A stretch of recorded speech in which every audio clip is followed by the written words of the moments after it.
I'm not sure if my camera took a turn for the worst.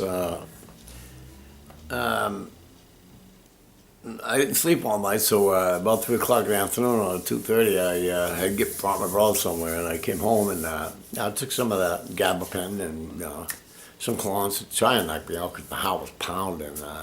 Should have slept, and well, I get to sleep, and I'm in Vietnam, and I'm complaining. We got to do grunt work, and I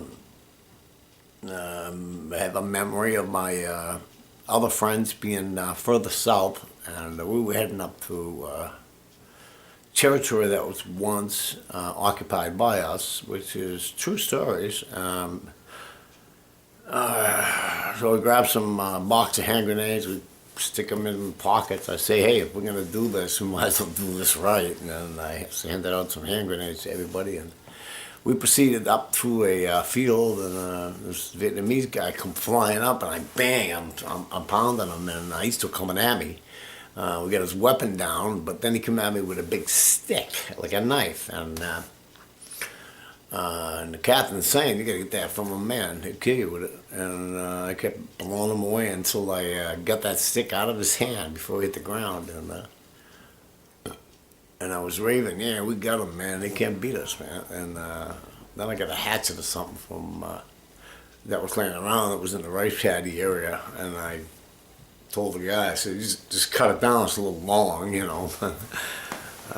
We proceeded into this river, and you could go down like a chute that was made, crawl down the hill and get across to the other hill that was built the same way with a little dip down and up. But I went to the side and got my feet wet, like we were fishing down the ocean, and stepped on rocks. And the captain didn't want us to get our feet wet, a platoon leader.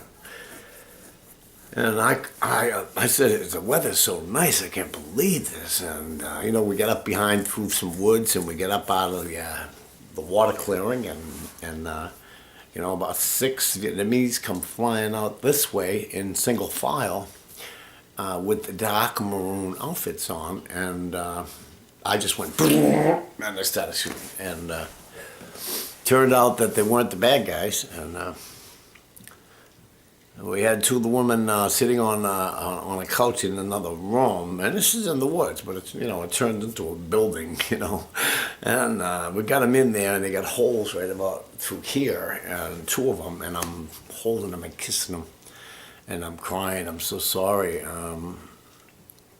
Poor babies. And then we decided, I said, look, we can get the bullets out. Let us get them out. You don't have to die.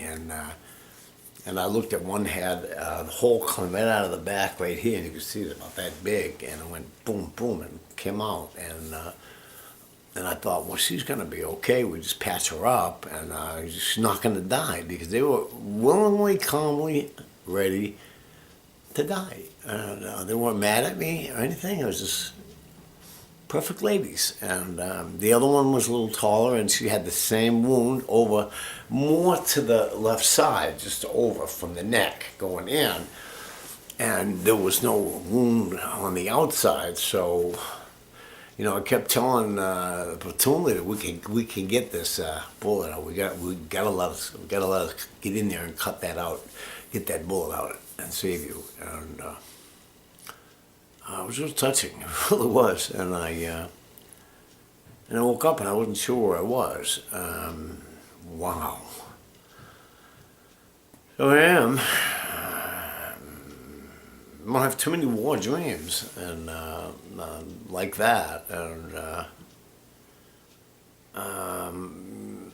we were out to kill people, but the compassion that was there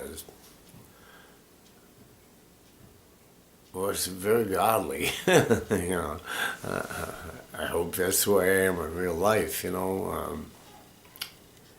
but I don't write dreams down anymore. This is the way I do it, and I could use a vacation, and it's too bad it had to come in that form, but it did, and stuff like that sticks with you. You have a dream, you go, wow, I met these people before, and maybe I have, Maybe I have. Well, I said, you know what? They can't kick our asses. It's not possible.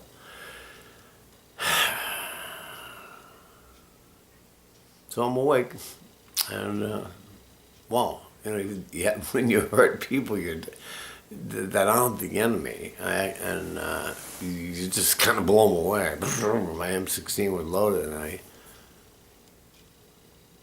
thank God I didn't throw a grenade at him because it was my idea to get him out of a box and dig down because I had maybe 8 or 10 of them, and we passing them out, and I said, "Boy, if we're gonna do this, I'm gonna do it right." And well, I guess that's what I get for staying up all night. I couldn't sleep, and it's about 6:35 in the evening, so I got up about maybe 15 minutes ago. So made some coffee. I may go for a bike ride. I don't know. I just finished my motorcycle, and it's all Vietnamese pictures and Dago people, and I did a really good job on sealing them. I don't know if you can see them, but this is done with a special epoxy. See, it's done with a special epoxy, and you got to pour it on. See it? You gotta pour it on. It's not the greatest job, but it protects those people. See, and there's my little girl there. That I was with her in Vietnam. See her? I was with that lady. And to find that picture, that's Ben Hat. That's our compound up further if you go way, way up. And they're attached to our unit. So, man, maybe it's not so unusual. Here's the other one. This is my favorite one. And my boys, and I almost got killed by GIs. See it? So usually I dream about being attacked by Americans. And here I am actually fighting a war, and I'm not doing too bad, but I'm having coffee and cocoa, and we'll see what happens. Wow.